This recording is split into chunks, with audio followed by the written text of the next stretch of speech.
এক বোন আসলেই চমৎকার একটা প্রশ্ন করেছেন, তাই আমি ভাবলাম যে সেই প্রশ্নের উত্তর দিয়েই এই পর্বটি শুরু করা যাক। আর কোরআনের সাথে সম্পর্ক তৈরির ক্ষেত্রে এই বিষয়টি উপলব্ধি করতে পেরে সকলেই আশা করি উপকৃত হতে পারবো। প্রশ্নটি ছিল, এখানে আমরা এত সব বিচক্ষণতা এবং দার্শনিক অনুপ্রেরণামূলক শিক্ষা অর্জন করছি, এই সব কিছুর বাস্তবিক উপকারিতা কি? কিন্তু বাস্তবিক অর্থে কি সাথে নিয়ে আমরা ফিরে যাব? প্রশ্নকারী হয়তো অনুপ্রেরণা অর্জনের বিষয়টি বুঝাননি, বরং তিনি হয়তো বুঝেছেন যে কি ধরনের বাস্তব কর্মপরিকল্পনা নিয়ে আমি বাড়ি ফিরে যাব। আমি মনে করি যে অনেকের মধ্যেই এই উদ্বেগটি রয়েছে। আমি এটাও মনে করি যে এই মতটি নির্দিষ্ট কিছু স্লোগানের সাথে সম্পর্কিত, যা সমস্যাজনক হয়ে উঠেছে, যা মুসলিম সমাজে বেশ সার্বজনীন রূপ ধারণ করেছে। আর এই স্লোগানটি হলো, আমাদেরকে কোরআনের প্রত্যেকটি আয়াত শিখতে হবে এবং এটাকে বাস্তবে পরিণত করতে হবে। স্লোগানটি হলো, প্রতিটা জিনিস যা আপনি কোরআন থেকে শিখবেন এটাকে আপনার বাস্তবে প্রয়োগ করতে হবে। কোরআনের সকল আয়াত আপনাকে কাজে পরিণত করার কথা বলে না। আলিফ লাম মিম আপনার কাছে কোনো কিছু আশা করে না। ফাতাওয়াল্লা বিরুকনিহি ওয়া ক্বালা সাহিরুন আও মাজনুন, ফিরাউন মুখ ফিরিয়ে নিল এবং বলল মুসা হচ্ছে জাদুকর এবং উম্মাদ। আয়াতটা কি আপনাকে কিছু করতে বলছে? বুঝতে পারছেন? আল্লাহ গাছ সৃষ্টি করেছেন যা খোসা দিয়ে আবৃত চমৎকার ফল প্রদান করে। তাহলে তো এখন আমাদের কর্তব্য ফল খাওয়া। তাহলে কোরআন আপনাকে কিসের দিকে আহ্বান করছে? কোরআনের নির্দিষ্ট কিছু লক্ষ্য রয়েছে। কোরআনের লক্ষ্যগুলো স্বয়ং কোরআন দ্বারাই নির্ধারিত। লাআল্লাকুম তাত্তাকুন, লাআল্লাকুম তাআকিলুন, লাআল্লাকুম তাতাফাক্কারুন, লাআল্লাকুম তাতাযাক্কারুন। কোরআন নিজেই আপনাকে বলছে যাতে তোমরা চিন্তা করতে পারো, যাতে তোমরা গভীর মনোনিবেশ করতে পারো, যাতে তোমরা ভেবে দেখতে পারো, যাতে তোমরা নিজেদেরকে রক্ষা করতে পারো, যাতে তোমরা সঠিক উপায়ে কাজ করতে পারো। কখনো কখনো আয়াতগুলো আপনাকে কিছু করতে বলে, অন্য ক্ষেত্রে আল্লাহ শুধু চান যে আপনি চিন্তা করেন। তিনি শুধু বলেছেন যে আমি চাই তোমরা চিন্তা করো। অন্য ক্ষেত্রে তিনি বলেছেন যে আমি চাই তোমরা গভীরভাবে চিন্তা করো। তিনি কোরআনে অভিযোগ করেছেন, আফালা ইয়াতাদাব্বারুনাল কুরআন, কেন তারা কোরআন নিয়ে গভীর মনোনিবেশ করে না? আম আলা কুলুবিহিম আকফালুহা, নাকি তাদের হৃদয়গুলোতে তালা ঝুলানো রয়েছে? আপনারা জানেন, আমরা যখন কোনো কিছুকে কাজে পরিণত করার কথা চিন্তা করি, এর দ্বারা আমরা এমন কিছু ইঙ্গিত করি যা আমাদের করণীয়, কিন্তু আমাদের কাজগুলো হলো আমাদের মনোভাব, আবেগ, অনুভূতি এবং উপলব্ধির ফলাফল। আর কোরআনের বেশিরভাগ অংশই আমাদের মনোভাবকে পরিবর্তনের কাজ করে। এটা আমাদের উপলব্ধিকে পরিবর্তন করে। এটা আমাদেরকে আল্লাহর বিজ্ঞতাকে উপলব্ধি করায়। আর এই বিজ্ঞতা আপনার দৃষ্টিভঙ্গিকে পরিবর্তন করে এবং যেভাবে আপনি কোনো কিছুতে প্রতিক্রিয়া দেখান তাকে পরিবর্তন করে। তো সকল আয়াতই আপনাকে কিছু করতে বলে না, আমি এটা বিশ্বাস করি না। আমি এটা মোটেও বিশ্বাস করি না। কোরআনের অনেক অনেক আয়াত রয়েছে যা আপনাকে কিছুই করতে বলে না, কিন্তু অনেক আয়াত রয়েছে যা কি করতে বলে? চিন্তা করতে বলে। অনেক আয়াত রয়েছে বিবেচনা করার, অনেক আয়াত রয়েছে স্মরণ করার। এই সবগুলোই হলো কোরআনের যৌক্তিক প্রয়োগ। এগুলোও কোরআনকে বাস্তবে পরিণত করার অন্তর্ভুক্ত।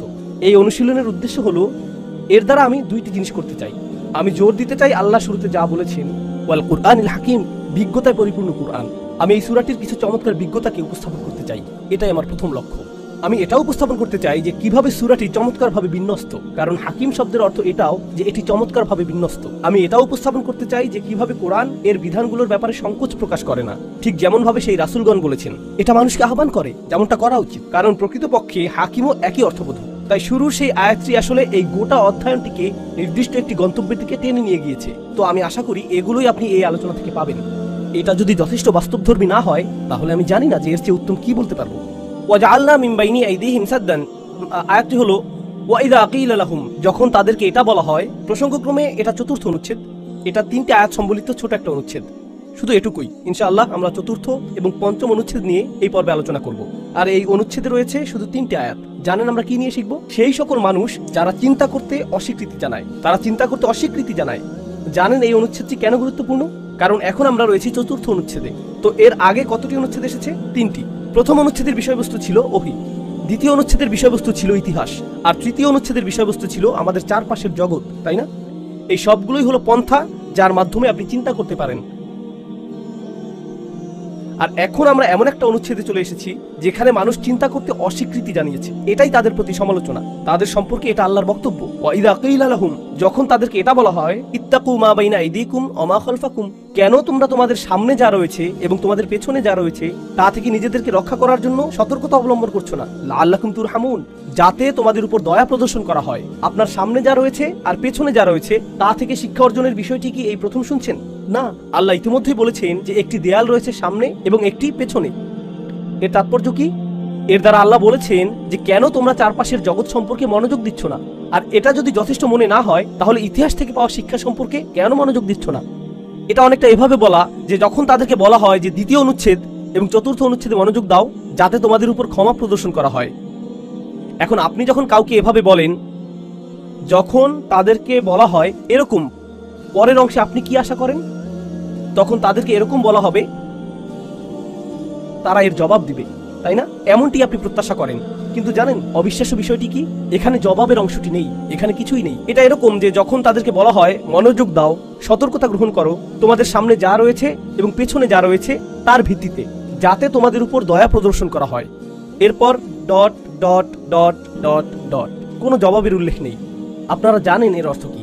তাদের বলার কিছু নেই, তাদের জবাব দেবার কিছু নেই। আর এই বিষয়টা ধারণ করার এটাই সবচেয়ে সুচারু পন্থা, যে কত সামান্য তারা চিন্তা করে, তাদের কোনো জবাবই নেই। আর তাই এটা যখন জবাবহীন রয়ে গেল, আল্লাহ সামনে এগিয়ে গিয়ে বললেন, ওমা তাতিহিম মিন আয়াতিম মিন আয়াতি রাব্বিহিম, তাদের প্রভুর সকল আয়াতগুলোর মধ্য থেকে একটি আয়াত। প্রসঙ্গক্রমে আয়াত বলতে কি বোঝায়? একটি নিদর্শন, একটি অলৌকিক বিষয়। তাদের রবের যে কোনো আয়াতের মধ্য থেকে একটি আয়াত নেই, ইল্লা কানু আনহা মুরিদিন, যা তারা জেনে শুনে উপেক্ষা করে না। প্রসঙ্গক্রমে সৃষ্টি জগৎ হলো আল্লাহর আয়াত, ইতিহাস হলো আল্লাহর আয়াত, কিন্তু এছাড়াও কোনটি আল্লাহর আয়াত? ওহী। তো এখানে প্রথম আয়াত সম্পর্কে তাদেরকে ইতিমধ্যেই বলা হয়েছে যে তোমাদের বিবেচনা করা উচিত চারপাশের জগৎ, আর এখন তাদেরকে বলা হচ্ছে যে তোমাদের অন্য আয়াতগুলো নিয়েও চিন্তা করা উচিত। কিন্তু কিছু আসে যায় না, যেই ওহী তাদের কাছে আসুক এর পরেও তারা উপেক্ষা করেই যাবে। তো সত্যের 3টি দরজার সবগুলোই অবরুদ্ধ, এগুলো তাদের কোনো কাজেই আসবে না। এখন সামনে এগিয়ে গিয়ে আপনি যদি এই শব্দগুলো নিয়ে চিন্তা করেন, ওয়াইদা কিলা লাহুম আনফিকু, যখন তাদেরকে বলা হয় ব্যয় করো, এটা ব্যতিক্রম। এটাই প্রথমবার যখন আসলে কিছু করতে বলা হলো। কিছু বিশ্বাস করা নয়, ধারণাগতভাবে কিছু স্বীকার করা নয়, বরং প্রকৃতপক্ষে কিছু করা। সূরাটিতে এটাই একমাত্র করণীয় আদেশ, ইত্তাবিউল মুরসালিন, রাসূলদের অনুসরণ করো, এই অংশটি ছাড়া। কিন্তু সেখানেও তাদের অনুসরণ এবং বিশ্বাস করার কথা বলা হয়েছে। মনোযোগ দিয়ে শুনুন, যখন তাদেরকে বলা হয় ব্যয় করো তা থেকে যা আল্লাহ তোমাদের সকলকে প্রদান করেছেন, আনফিকু মিম্মা রাযাকাকুমুল্লাহ, ব্যয় করো তা থেকে যা আল্লাহ তোমাদের সকলকে প্রদান করেছেন। আয়াতটি কি বলেছে যে কাকে এবং কিসে দান করতে হবে? না, শুধু বলা হচ্ছে ব্যয় করো। কারণ এটা পরিষ্কার হওয়ার কথা এমন ব্যক্তির জন্য যে তার বুদ্ধিমত্তাকে ব্যবহার করেছে, এটা উপলব্ধি করার জন্য যে ব্যয় করো এমন মানুষের জন্য যার এটা প্রয়োজন। এমন জায়গায় ব্যয় করো যেখানে ব্যয় করা যথাযোগ্য। ব্যয় করার ভালো অনেক উপলক্ষ রয়েছে। প্রসঙ্গক্রমে মক্কায় তখন কোনো মসজিদ নির্মাণাধীন ছিল না, তখন কোনো মসজিদে নববীর দানবক্স ছিল না তখন। তো যখন আল্লাহ প্রদত্ত অর্থ থেকে ব্যয় করার আয়াত আসলো, তখন কার জন্য ব্যয় করতে হয়েছিল? এটা একটা গুরুত্বপূর্ণ প্রশ্ন। আপনাকে এটা ব্যয় করতে হবে ইয়াতিমদের জন্য, দরিদ্রদের জন্য, অভাবীদের জন্য, আহতদের জন্য। কিন্তু এই ইয়াতিমরা, দরিদ্ররা, অভাবীরা এবং আহতরা তারা কি মুসলিম ছিল নাকি অমুসলিম? মক্কায় এরা কি ছিল? কোরআন আসলো এবং এই লোকদের তাদের নিজেদের লোকদের জন্য ব্যয় করতে বলল। নিজের সমাজের যত্ন নাও। আমরা কি এটা করি?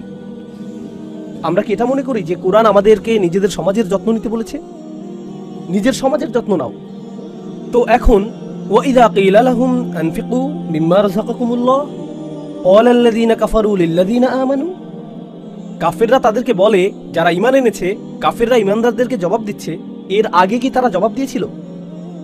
যখন তাদেরকে বলা হলো তোমরা কেন সতর্ক হচ্ছ না, কোনো জবাব আসেনি। কিন্তু যখন বলা হলো যে কেন তোমরা ব্যয় করছো না, তারা তাৎক্ষণিক জবাব দিয়ে দিল, আনুতাইমু মাল্লাহু ইয়াশাউল্লাহু আত'আমা, আমরা কি এমন কাউকে আহার করাবো যাকে আল্লাহ যদি চাইতেন নিজেই আহার করাতে পারতেন? ইন আনতুম ইল্লা ফি দালালিম মুবিন, তোমরা বিভ্রান্ত ছাড়া আর কিছুই না, তোমরা নিশ্চিত বিভ্রান্ত। যখন আপনি ঈমান নিয়ে কথা বলেন, যখন আপনি সৃষ্টিকর্তায় বিশ্বাস নিয়ে কথা বলেন, যখন আপনি পরকাল নিয়ে কথা বলেন, তারা জবাব দেওয়ার প্রয়োজনও বোধ করে না। যখন আপনি তাদের অর্থ ব্যয় নিয়ে প্রশ্ন করেন, তখন তারা উত্তেজিত হয়ে ওঠে, কারণ এটা ঘরের ভিতর আঘাত হানছে। ঈমান, পরকাল নিয়ে ধারণাগুলো তাদের কাছে দার্শনিক মতবাদ বলে মনে হয়। এগুলো হোকাস পোকাস। এগুলো যেটাই হোক, তাতে কার কি আসে যায়? আপনি তাদের অর্থ নিয়ে, তাদের চালিকা শক্তি নিয়ে সমালোচনা করেন, এতে তারা উত্তেজনায় ফেটে পড়ে এবং বলে তুমি আমাকে খরচ করতে বলছো। তো এখানে আমরা শিখছি যে ব্যবহারিক বিষয়গুলোর কারণেও ইসলামকে প্রত্যাখ্যান করা হয়ে থাকে। তারা অবধারিতভাবে ইসলামের ধারণাকে এজন্য প্রত্যাখ্যান করছে না যে এটা বিশ্বাস করা তাদের জন্য কঠিন, যে ওহী অবতীর্ণ হয় অথবা একজন সৃষ্টিকর্তা রয়েছেন, বরং যেটা মেনে নেওয়া আসলেই কঠিন তা হলো আমাকে হয়তো ব্যবহারিক জীবনের কিছু পরিবর্তন আনতে হবে। যেমন আমাকে হয়তো এমন জায়গায় খরচ করতে হতে পারে যে ক্ষেত্রে আমি সাধারণত খরচ করি না।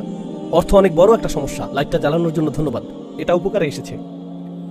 অন্ধকারে এখানটা অনেক বেশি রোমান্টিক হয়ে গিয়েছিল।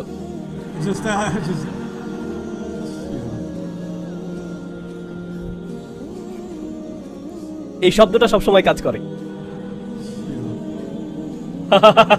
রোমান্টিক শব্দটি আমার প্রিয়। জানেন এটা দিয়ে কি বোঝাচ্ছে? যখন তারা বলে যদি আল্লাহ ইচ্ছা করতেন তিনিই তাদেরকে আহার করাতে পারতেন, কেন তাদেরকে আমরা আহার করাবো? কেউ কেউ বলেছেন যে তারা এখানে তাকদীর নিয়ে প্রশ্ন তুলেছে। এখানে যা ঘটেছে তা হলো, তোমরা এই সৃষ্টিকর্তা সম্পর্কে বলছো যিনি সকলের প্রয়োজন পূরণ করেন, যিনি সকল ফলমূল প্রদান করেছেন, সকল গাছগাছালি দান করেছেন, আর সমুদ্রের সকল জাহাজ সৃষ্টি করেছেন, তিনি এই সকল কিছু করেছেন। তাহলে তিনি নিজে কি এই দরিদ্রদেরকে আহার করাতে পারেন না? যাও তাকে গিয়ে জিজ্ঞেস করো। তোমরা সবাই বিভ্রান্তিতে পড়ে আছো। এটা অহংকারের সর্বোচ্চ সীমা। আর এই 3টি আয়াতে আল্লাহ আমাদের বলছেন আমাদের প্রতিক্রিয়া মূলত 2 ধরনের। প্রথমত, তাদের কোনো জবাব নেই। দ্বিতীয়ত, আপনি যা বলেন তারা এর সবটুকুই উপেক্ষা করে। আর যদি তারা জবাব দেয়ও, তারা সবচেয়ে জঘন্য, অহংকারী, অবাধ্য ধরনের জবাবই দেয়, কোনো ধরনের যুক্তিবুদ্ধি ছাড়াই। এরই মোকাবেলা এখন আপনি করছেন। আর আপনি তাদেরকে জিজ্ঞাসা করার পরিবর্তে এখন তাদেরই কথা বলার পালা, যেটা আমাদেরকে 5ম অনুচ্ছেদে নিয়ে যাচ্ছে। ওয়ায়াকুলুনা মাতা হাযাল ওয়াদু ইন কুনতুম সাদিকিন। তারা বলে কখন এই প্রতিশ্রুতি আসবে, যে প্রতিশ্রুতির ব্যাপারে তোমরা আমাদের বলেই যাচ্ছ, কখন এটা আসবে যদি আসলেই তোমরা সত্য বলে থাকো? তারা কোন প্রতিশ্রুতির কথা বলছে? সতর্কীকরণগুলোর কথা। এখন আমি আপনাদেরকে এই কথাটি স্মরণ রাখতে বলব। সতর্কীকরণগুলো আসে 3টি পর্যায়ে। এটা অত্যন্ত অত্যন্ত গুরুত্বপূর্ণ জিনিসগুলোর একটা। সতর্কীকরণগুলো 3 ধরনের। কোরআনের সর্বপ্রথম সতর্কীকরণ হলো একটি জাতির ধ্বংসপ্রাপ্ত হওয়া। কোন জাতিকে ধ্বংস করা হবে। নূহের জাতিকে পানিতে ডুবানো হয়েছিল, লুতের জাতির উপর অগ্নিবৃষ্টি বর্ষিত হয়েছিল, ইত্যাদি ইত্যাদি। প্রথম ধরনের সতর্কবার্তাটি কি? একটি জাতির ধ্বংসপ্রাপ্ত হওয়া। দ্বিতীয় সতর্কতা হলো বিচার দিবস। প্রথমটি কি ছিল দেখি আপনারা এখনো জেগে আছেন কিনা। জাতির ধ্বংসপ্রাপ্ত হওয়া। দ্বিতীয়টি বিচার দিবস। তৃতীয়টি হলো জাহান্নাম। প্রথম, দ্বিতীয়, তৃতীয় আমার সাথে পুনরাবৃত্তি করুন। জাতির ধ্বংসপ্রাপ্ত হওয়া, দ্বিতীয়টি বিচার দিবস, তৃতীয়টি জাহান্নাম। আর এই সবগুলোই সম্পর্কযুক্ত। অন্য কথায়, আপনি যদি সেই জাতিগুলোর একটি হন যারা এখানে ধ্বংসপ্রাপ্ত হয়েছে, তাহলে আপনি আসলেই কঠিন সময় পার করবেন বিচার দিবসে। আর সেটাকেও অবকাশ যাপনের মতো মনে হবে কিসের তুলনায়? জাহান্নামের তুলনায়। তো এই সবগুলোই আসলে একটি প্রতিজ্ঞার অংশ। ও, লাইটগুলো আবার বন্ধ হয়ে যাচ্ছে। যাই হোক, বোধহয় আর জ্বলবে না। ও মাই গড, থামুন। ইতিমধ্যে উনি না করে দিয়েছেন।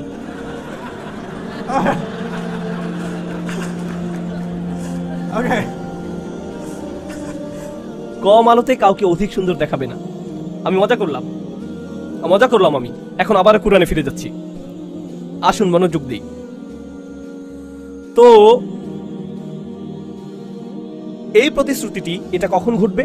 তোমরা কি সিরিয়াস? যাও দেখি সেটা নিয়ে আসো। সেটা ঘটাচ্ছ না কেন? প্রসঙ্গক্রমে এর আগের আয়াতে তারা বলেছিল আল্লাহ যদি এতই ধনী হন তাহলে কেন তিনি নিজে দরিদ্র লোকদের দেখাশোনা করছেন না? কোরআনের আরেকটি সূরাতে এই কথাই বলা হয়েছে, ইন্নাল্লাহা ফাকিরুন ওয়া নাহনু আগনিয়া। আল্লাহ দেউলিয়া হয়ে গেছেন, আমরা ধনী। আল্লাহ বলেছেন সানাকতুবু মা ক্বালু, আমরা লিখে রাখবো যা তারা বলে। এটা কোরআনের স্বাভাবিকতার ব্যতিক্রম বর্ণনাগুলোর একটি। আল্লাহ লিখে রাখবেন যা তারা বলে, লিখে রাখবেন তাদের উক্তি। সেই উক্তিটি কি? আল্লাহ হলেন গরিব আর তারা ধনী। আর তারা মূলত এইরকম কথা এখানেও বলেছে।